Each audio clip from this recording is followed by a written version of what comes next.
ba ba ba ba ba boo ba ba.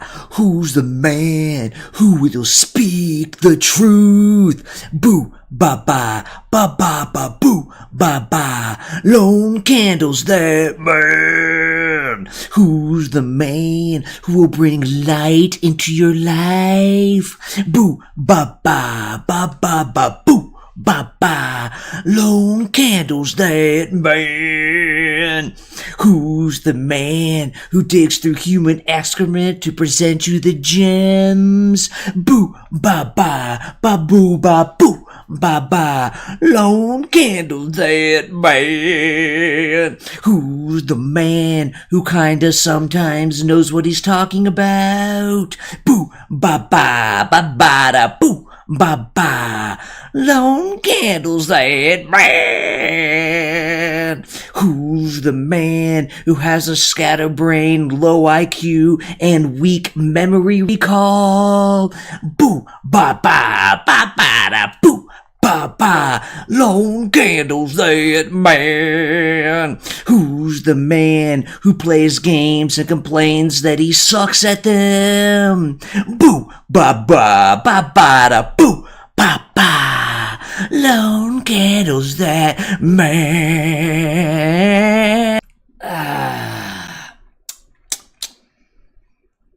Hello, welcome to another episode of Replied Guyan with Lone Candle, where I go over some of my online discussions with random people I don't know about usually something related to politics. Hopefully you can learn something from these discussions, even if all you learn is not to waste time arguing with people online.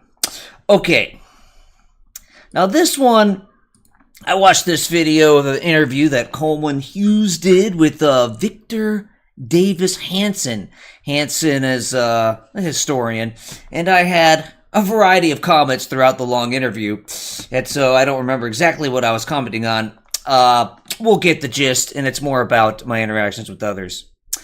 Alright, YouTube makes it really hard just to find all my comments on this and the whole discussion. So I have a bunch of tabs open, even though it's all the same video that the comments are on. I had opened a bunch of tabs to find them all and keep them here. Anywho, alright, so I had this comment. I said, he thinks remembering a dress will be as prominent a memory as being sexually assaulted. And so I don't really have an opinion on the specifics of what he was talking about as far as for this particular woman who and man who he's questioning whether there was a sexual assault or not.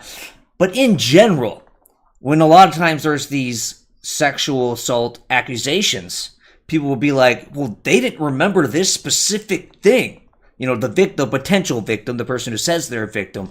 People will say, well, this potential victim didn't remember this specific thing. How can we be sure that they're remembering correctly when it comes to being sexually assaulted? In which case, he said, you know, she didn't remember something about a dress or that she even owned that dress. And I'm thinking, okay, that's a ridiculous thing to say. You're very unlikely to remember a specific dress. You're going to remember some random dress sometimes, but you're unlikely to remember a specific dress. You're easily going to get mixed up in like, did I own that dress? What was the dress? But you know what's a much more prominent memory? Being sexually assaulted. So, I mean, that's a ridiculous thing to say, well, I doubt her for the reason of, well, she got this dress mixed up from something that happened a while ago. That makes no sense. And it's a dumb thing to say. And so I pointed that out. And at Offbeats Music says FR. I don't know what that means. But that's where I draw the line in this discussion. Thanks for bringing this up. That comment stopped me in my tracks, and I came here to say it. Well, I said it for you. And thanks for agreeing with me, because that makes me feel good inside. All right.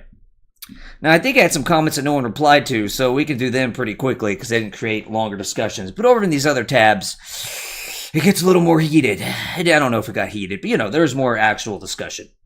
All right. So the idea that the correct historical analogy to the rise of Obama and his years as president is revolutionary France is complete and utter nonsense. I added the and utter, but I mean, I wrote this, so it's fine. So basically, the historian basically said he thinks what went on with Obama's presidency was somehow analogous in a bad way, like the French Revolution.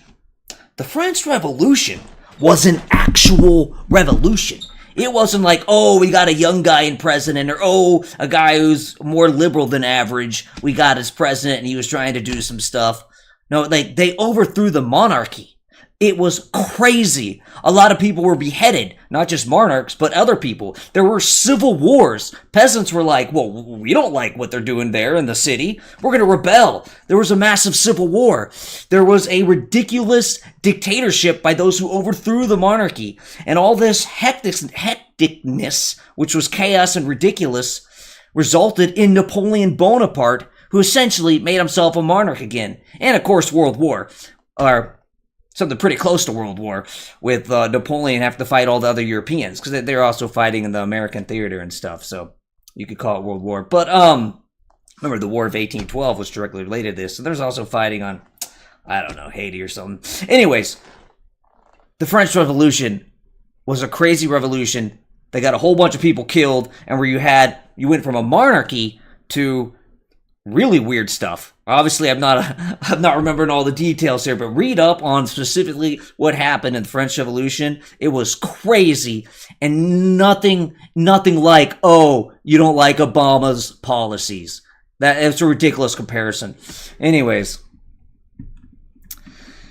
of course, I like my own comics. I think that's funny. What's off-putting about Trump isn't mannerisms. Yeah, because he made the comment, well, I know you don't like his mannerisms, but...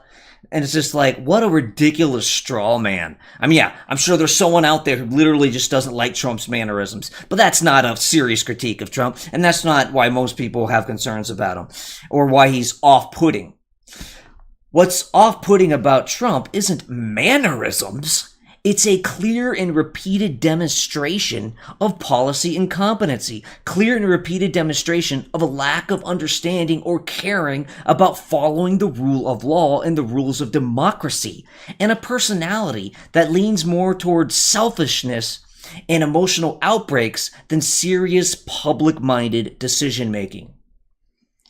So, yeah. He just creates a ridiculous straw man to say it's about mannerisms. No, that's not what's off-putting about him. Come on, what's he doing? Anyways, and Offbeats again says yes. All right. I don't remember what this is about, but let's find out. So I said, and this is me commenting directly to the video, Hansen, who's the historian being interviewed, by the way, Hansen acts like trying to remove Trump from the ballot was some baseless, undemocratic action. This was attempted because Trump tried to overthrow U.S. democracy by using multiple means to illegally stay in power in 2020, despite losing the election. There's real legal justification for not allowing someone who betrayed the country in such a way to run for office again. So I don't really have a strong opinion whether certain states should have tried to kept him off the ballot. I suppose I would be against it, but he acts like this was just some ridiculous lawfare thing, some ridiculous anti-democratic thing to say, no, you're not allowed to be on the ballot. No, the Constitution says those who betrayed the country can't run again. And there's a very good argument by essentially attempting to overthrow U.S. democracy by staying in power even though he lost that election, and he attempted to do it in multiple ways, that met the level of not being able to run again, not being able to hold office again. So there's a serious argument for that, and I'm not saying where that argument is good or wrong ultimately. I think it's a bit of a gray area probably, but that it's not something just to be dismissed as, oh, just ridiculous anti-democraticness. I mean, that just shows a lack of seriousness, a lack of really objectively looking at what happened there. All right, and this guy says, did you even listen? Was anyone charged with insurrection? To which I replied, A, there's a difference between whether or not someone is charged and whether an action happened. Whether someone is charged often involves a political process that can interfere with justice. And someone doesn't need to be charged for legislatures to take actions upon the facts. The Constitution doesn't say someone has to be charged to be ineligible to hold office. And yeah, so it's really hard to hold the president responsible. No one really wants to do that. It's difficult to bring that case. Some people had started doing it and tried. And of course, any attempts at it were ended the moment Trump became president, or at least it's a lot more challenging. And then we had the Supreme Court ruling that said it's very hard to charge the president with anything he did while in office. And ultimately, how you're supposed to deal with that is impeachment. And of course, that's a political process, not a basic, hard-nosed legal process that is focused on the truth and justice. No, it's a BS political process. That's what impeachment is. Yeah. So B, back to me reading what I said, lots of people were investigated and charged with a variety of crimes related to different parts of Trump's attempts to illegally stay in power. I'm not the best person to explain this top ahead, but when sometimes you hear about bad things that happen either in politics or otherwise, and you look into it and it's like, there's a lot of mitigating factors. Here, when you look into the different things Trump and his administration did, essentially tried to stay in power even though they lost an election, which, by the way, if that happened, we wouldn't be a democracy anymore. So essentially to end U.S. democracy, at least temporarily, it's crazy all they did. It's amazing. And so it was pretty effed up. And I think you do have a good argument that that's essentially trying to subvert the Constitution. Anyways, and around a lot of those difference, not just in one of those attempts, some people were charged. Of course, it sucks because obviously our Republican elected prosecutors or places in Republican states, are they going to, make sure we charge these people? Probably not. So then it's only going to happen in blue states. And then, that makes it more difficult to get justice done. But a lot of people were charged with a variety of the different things done. Okay, so this guy said, so you have to commit lawfare against the president no matter what. And he did leave the White House. It's a weird comment.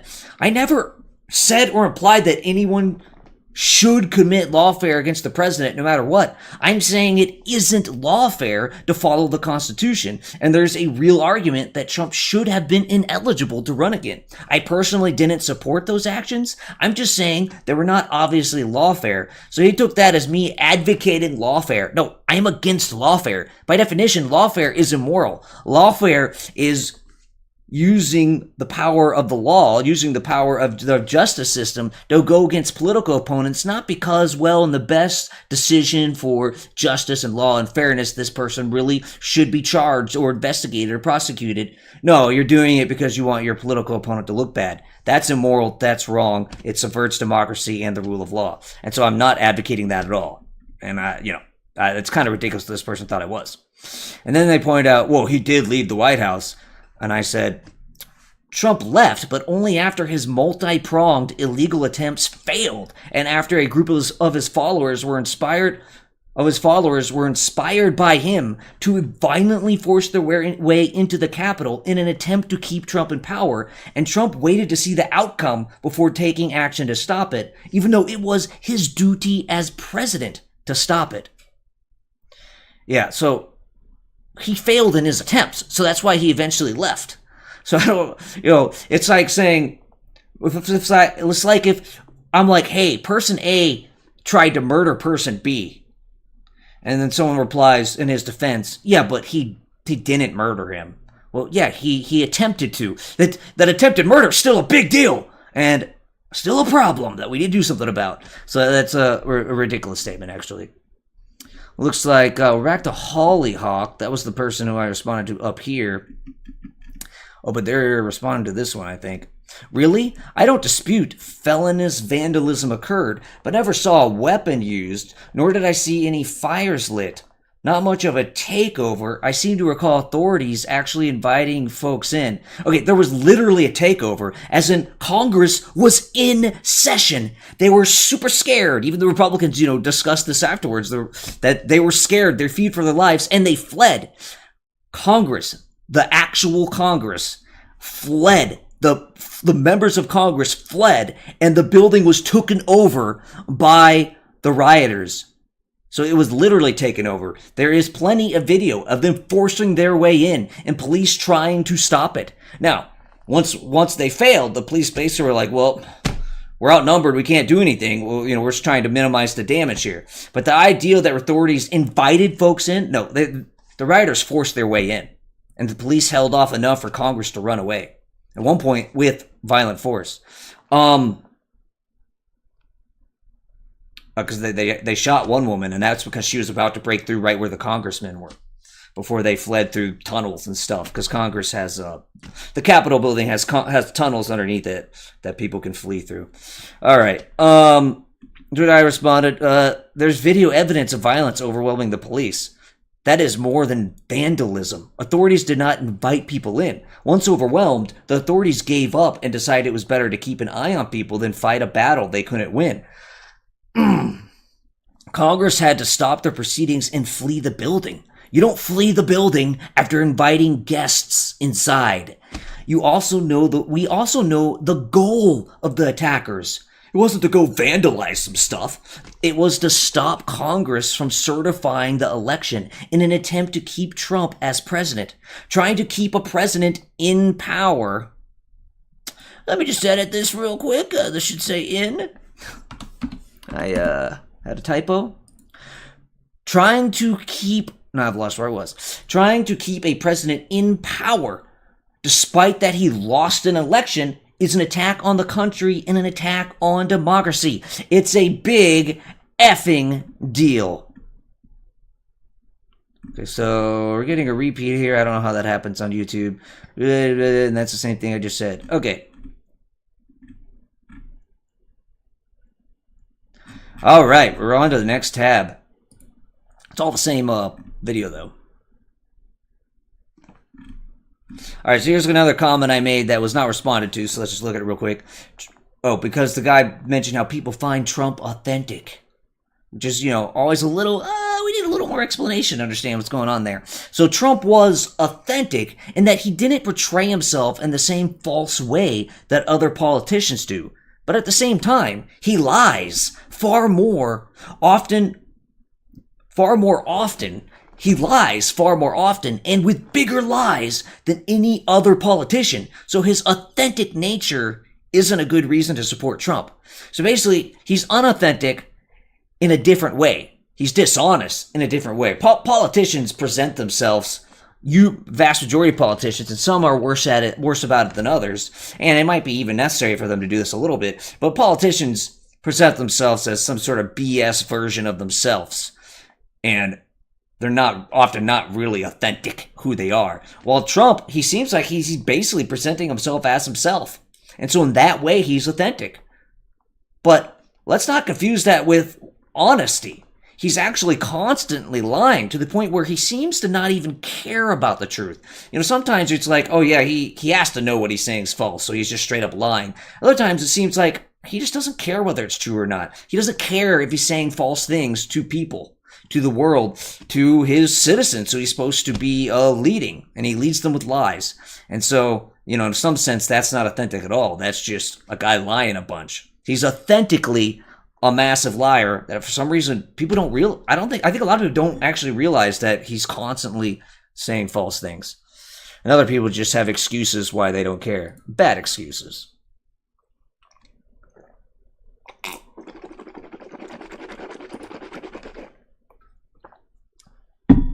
All right, so Hansen went on about, he basically tried to mitigate one of Trump's attempts to seal that election. And I thought he did so in a way that, wasn't reasonable. Trump was demanding votes to be created. This is when he called, I believe it was Georgia. He literally was demanding, when it looked like he was going to lose a certain state, I think it was Georgia, he really was calling the appropriate state official and saying, hey, find the votes. And Hansen tried to present this as just double check, when everything around it doesn't make it look like that was happening. Well, Hansen didn't just propose this as, well, maybe one possibility. He basically said, yeah, that's how it looked. Well, no, that's not how it looked. And it just showed like, wow, the guy's very smart. I'm sure he knows more about history than I can ever even think of. But obviously extremely biased when it comes to Trump. Anyways, Trump was demanding votes to be created. Why would Hansen assume Trump was just asking for a legitimate double check? Everything about Trump's personality and his many other Democratic actions around that very election say he was searching for illegal ways to remain president. So just assuming that his guy, Hansen's guy, Trump, was legitimately asking for an appropriate search for votes is nonsense. Trump threatened the person on the call with criminal prosecution if she did not give Trump the election. You don't threaten someone with criminal prosecution when you're just saying, hey, just make sure you double check, Anyways, yeah, Hansen was bending over backwards to try to, think, well, this is actually really normal just for a president to want to make sure the state counted all the votes when nothing about the context and Trump himself would actually lead that to being what was happening. And so it's just, wow, that's basically just him spreading misinformation.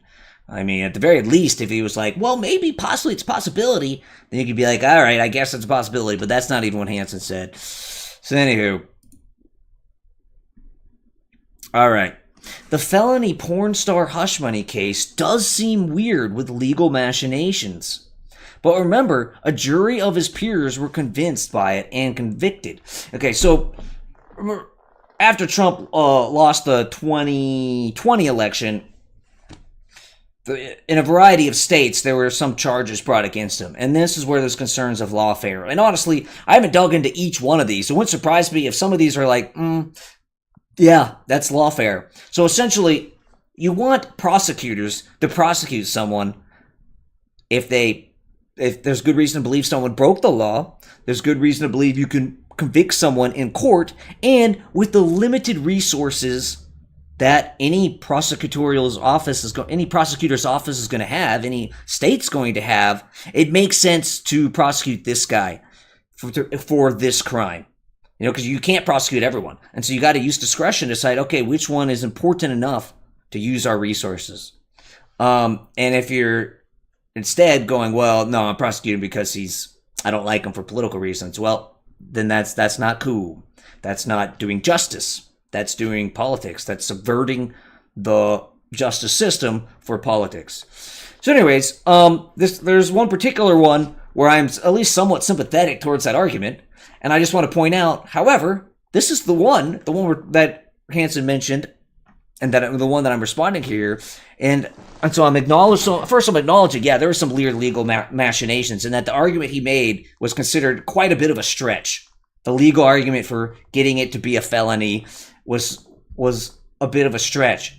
But I'm just saying, but remember, a jury of his peers sat there and they convicted him. They probably paid more attention than almost anyone else. Maybe more than anyone else, because it was their job to. They were the jury.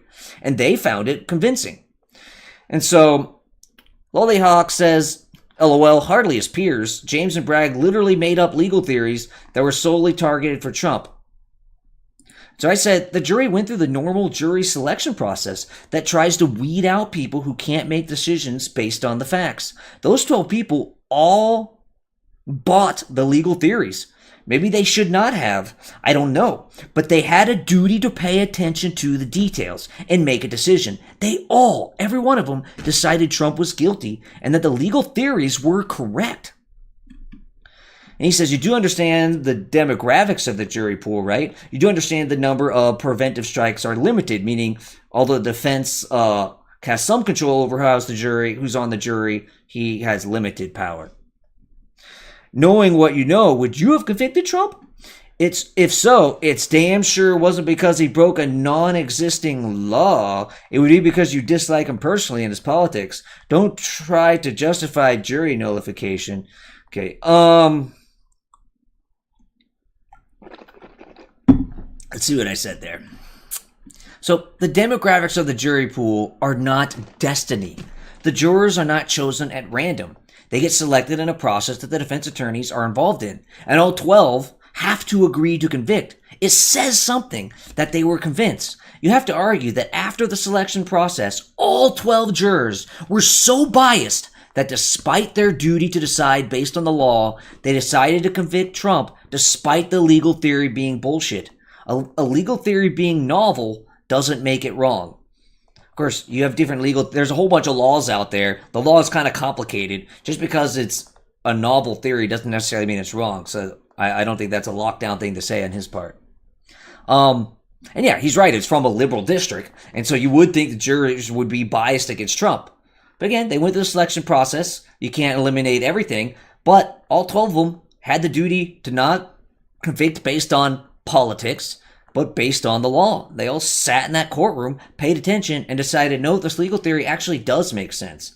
And how many other people actually sat through the whole thing with the duty that, hey, justice is in my hands as a juror.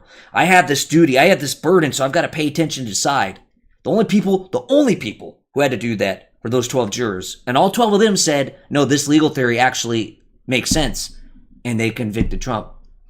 Again, it's possible. Maybe they're all just biased. But I think that's not as clear argument as Hollyhock thinks it is. All right. My next paragraph. Oh, I forgot to like my own comment. I would need to examine the evidence and the legal arguments much closer to say whether I'd convict Trump. The jury did the work. I didn't.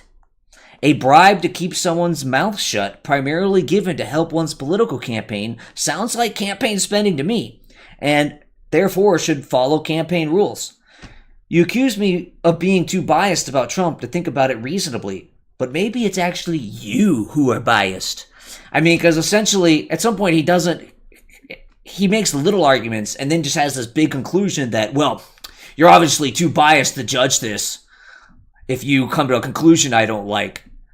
And, well, that could always apply to you. Maybe you've only come to that conclusion out of your own bias. I mean, at some point it gets silly about just calling each other biased, but he did start it. So I'm more making fun of his question with that last one. His comment there. All right. This is a repeat. That's a repeat.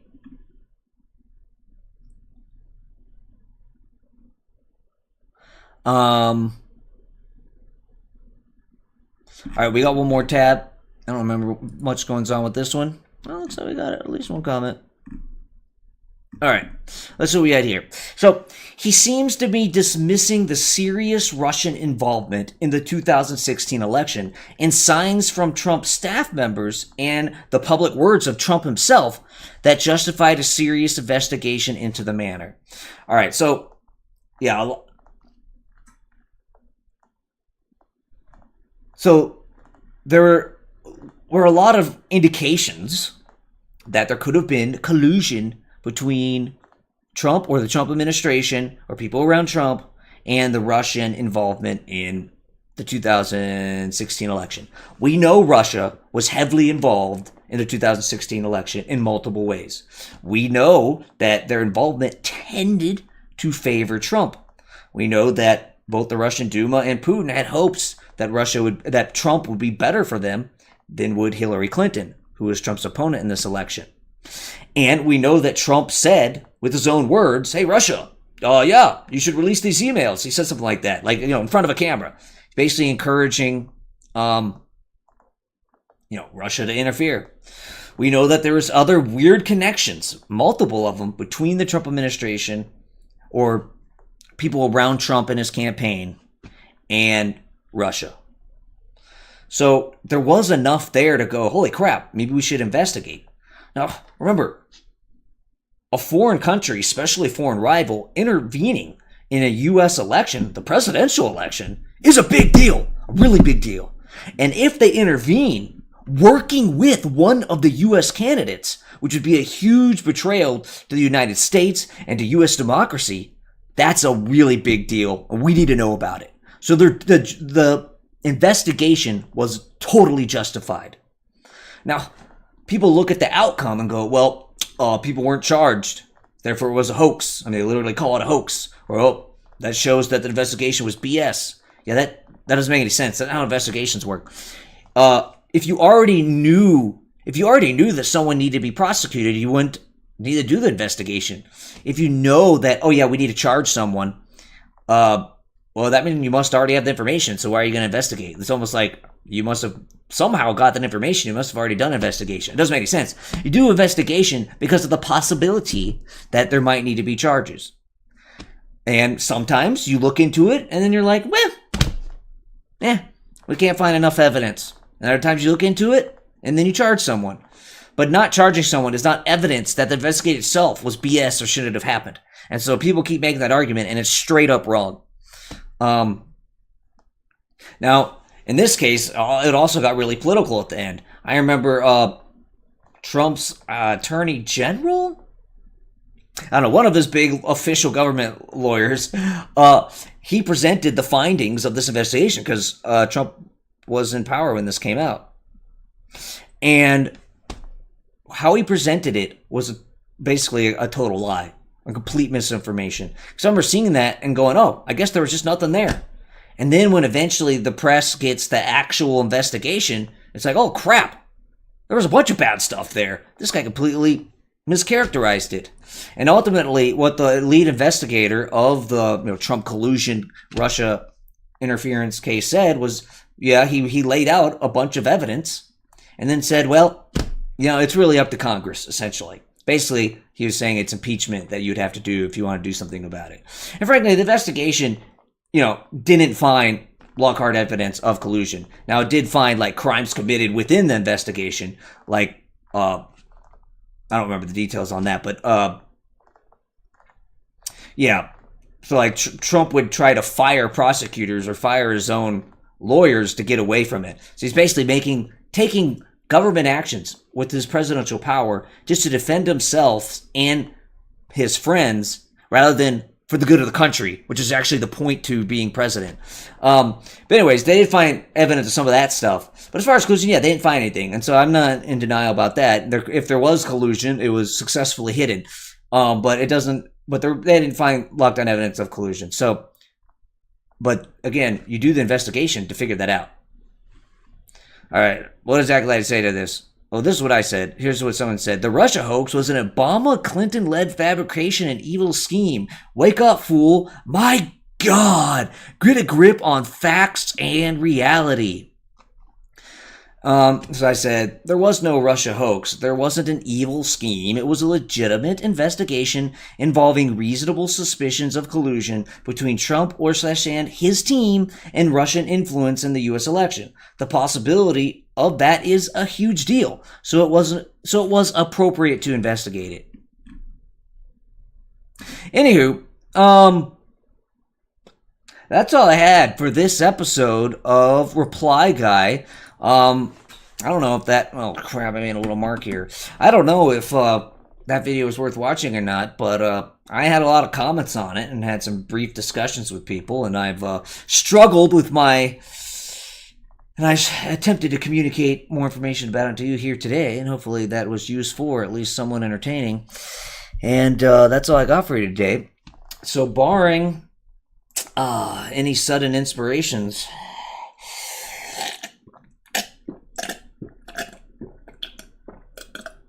I have a chicken in the fridge, and I'm going to eat that chicken. It's probably a little dry, been in the fridge for a bit, but I'm going to eat it anyways. And if it's too dry, I got some Chick-fil-A honey roasted barbecue sauce I can put on it. I'm going to eat that chicken, get myself some protein, and it's going to be good. It's going to be good. I love myself some chicken. Just cut the head off that bird, get rid of those feathers, cook that chicken up nice and good, and